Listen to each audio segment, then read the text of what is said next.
بسم اللہ الرحمن الرحیم۔ حضرت انس رضی اللہ عنہ سے روایت ہے کہ رسول اللہ صلی اللہ علیہ وسلم نے ایک دن فرمایا کہ کیا کوئی ایسا ہے کہ پانی پر چلے اور اس کے پاؤں نہ بھیگے؟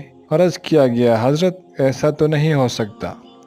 آپ صلی اللہ علیہ وسلم نے فرمایا اس طرح دنیا دار گناہوں سے محفوظ نہیں رہ سکتا۔ اس حدیث کے فائدے میں علماء کرام لکھتے ہیں کہ دنیا دار سے مراد وہی شخص ہے جو دنیا کو مقصود و مطلوب بنا کر اس میں لگے۔ ایسا آدمی گناہوں سے کہاں محفوظ رہ سکتا ہے؟ لیکن اگر بندے کا حال یہ ہو کہ مقصود و مطلوب اللہ تعالیٰ کی رضا اور آخرت ہو اور دنیا کی مشغولی کو بھی وہ اللہ تعالیٰ کی رضا اور آخرت کی فلاح کا ذریعہ بنائے تو وہ محض دنیا دار نہ ہوگا اور دنیا میں بظاہر پوری مشغولی کے باوجود گناہوں سے محفوظ بھی رہ سکے گا۔